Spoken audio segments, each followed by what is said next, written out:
अस्सलामु अलैकुम वरहमतुल्लाहि वबरकातुहू नहमदुहू व नुसल्ली अला रसूलिहिल करीम अम्मा बाद फ़अऊज़ु बिल्लाहि मिनश शैतानिर रजीम बिस्मिल्लाहिर रहमानिर रहीम रब्बिश्रह ली सदरी व यस्सिर ली अमरी वहलुल उक़दतम मिन लिसानी यफ़क़हू क़ौली। सूरह अल-बक़रा आयत 143। आयत की तफ़सीर तर्जुमा हमने दूसरी वीडियो में देख लिया था, क्योंकि तर्जुमा थोड़ा लंबा था इसलिए अलग अलग बनाई है।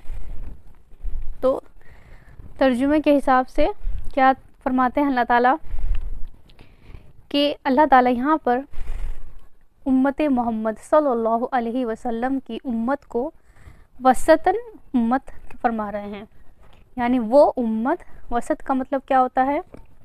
दरमियाना, यानी जो हर काम में हर अमल में बैलेंस रखती हो। तो यहाँ अल्लाह ताला ने इस उम्मत को वसतन उम्मत कहा है, यानी दरमियाना उम्मत।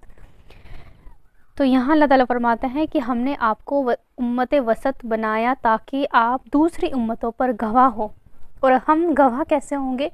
क्योंकि हमने कुरान पढ़ा है, हम कुरान को जानते हैं कि दूसरी उम्मतों के नबी आए, उन्होंने अल्लाह का पैगाम हर उम्मत में अपनी अपनी उम्मतों में दिया, लेकिन जो लोग ईमान नहीं लेकर आए उनका जो अंजाम है वो सब हमें इस किताब से पता चलता है। तो हम इस तरह ये जो उम्मत है ये उन उम्मतों पर गवाह बनेगी। और नबी सल्लल्लाहु अलैहि वसल्लम हम सब पर गवाह, यानी अल्लाह ताला के रसूल ने हमें ये किताब दे दी, दीन मुकम्मल हो गया। जब तक दीन मुकम्मल नहीं हुआ तब तक आप ने हर एक चीज़ जो आप पर आते रही, जैसे आती आप अपने सहाबा इकराम होते थे, जो भी होता सबको बताते थे। तो आप इस तरह गवाह होंगे। तो यहाँ अल्लाह ताला फरमाते हैं, जैसे पिछली आयत में हमने देखा किबला चेंज किया अल्लाह ताला ने, तो इसका मतलब किबला चेंज होना, वो बैतुल मक़दस जो है वो भी अल्लाह का घर है, मस्जिद अक्सा, और फिर बैतुल्लाह है। तो अल्लाह ताला ने फरमाते हैं कि सारी जो मगरिब है, मशरिक़ है, हर तरफ का जो डायरेक्शन है वो मेरे लिए ही है, चारों तरफ अल्लाह ताला है। तो जो किबला डायरेक्शन का जो चेंज हुआ वो उसका मेन मकसद क्या था? वो ये था कि कौन फर्माबरदार है अमल के हिसाब से, कि अल्लाह ताला ने कहा कि ये करो तो उसने कर लिया।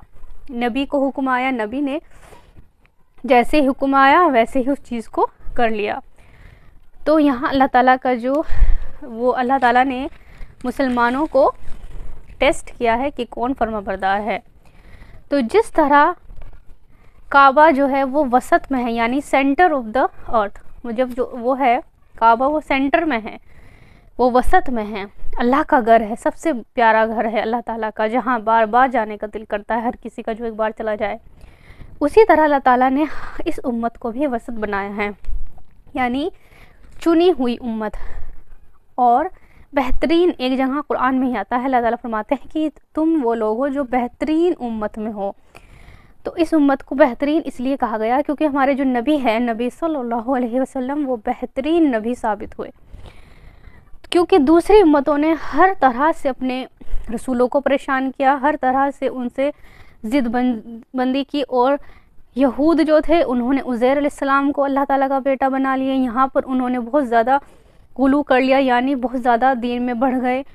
और जो नसारा थे उन्होंने ईसा अलैहिस्सलाम को अल्लाह ताला का बेटा बना लिया। तो उन्होंने यहाँ पर, लेकिन हम जो ये उम्मत है, नबी सल्लल्लाहु अलैहि वसल्लम की जो उम्मत है, हम कुरान पढ़ते हैं और कुरान के ज़रिए हमें पता चलता है कि कितने नबी आए हैं। उन सब नबियों पर हम पूरा ईमान रखते हैं कि वो अल्लाह के नबी थे और अल्लाह के पैगाम को लेकर आए थे।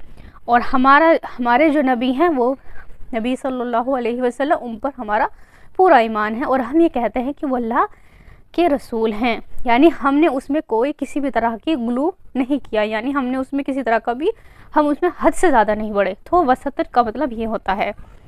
और इसका मतलब क्या होता है कि वसत का मतलब होता है कि वो लोग जो यानी अक़ीदे के हिसाब से, अखलाक, इबादत, इन सब में भी हर चीज़ को बैलेंस लेके चलते हैं। इबादत यानी जितनी हमें जिस तरह से इबादत बताई गई है हम उसी तरह करते हैं, अपनी तरफ से कोई इसमें मतलब कोई एडिशन नहीं की। یہود کی طرح صرف دنیا میں نہیں ہے، آخرت کا بھی ہم سوچتے ہیں، اور آخرت کے بارے میں بھی ہماری اللہ تعالیٰ ہماری رہنمائی کرے اور کرے اللہ تعالیٰ. اور حرام اور حلال جو اللہ تعالیٰ نے، اللہ کے نبی نے بتا دیا کہ یہ حرام ہے تو حرام ہے، حلال ہے تو حلال ہے، تو اس امت کو اس لیے وسط کہا گیا ہے. جیسے اللہ تعالیٰ فرماتے ہیں کہ جو ایمان والے ہوتے ہیں ان پر اللہ کا جو بھی فیصلہ ہو بھاری نہیں ہوتا. تو جیسے ہی قبلے کا چینج ہونے کا حکم آیا تو جو لوگ نماز میں تھے وہ لوگ بھی اپنی ایڑیوں پر گھوم گئے. تو اللہ تعالیٰ کیا دیکھنا چاہتے تھے کہ کون میرا بندہ میرے اس فیصلے کو، مطلب نماز کی حالت میں بھی انہوں نے اس کو قبول کیا. تو یہ بہت اہم آیت ہے. اور اللہ تعالیٰ نے ہمیں کہا ہے کہ امت وسط ہم اس کا فرض نبھائیں، چاہے چھوٹے لیول پہ بھی جو کچھ آپ کو آتا ہے آپ دوسروں تک پہنچائیں، چاہے ایک آیت ہی کیوں نہ ہو، چاہے ایک اچھی بات ہی کیوں نہ ہو، تو آپ وہ دوسروں تک پہنچائیں، جو ہمارے دین اسلام کا جو پرچم ہے وہ لہراتا رہے. السلام علیکم ورحمۃ اللہ وبرکاتہ.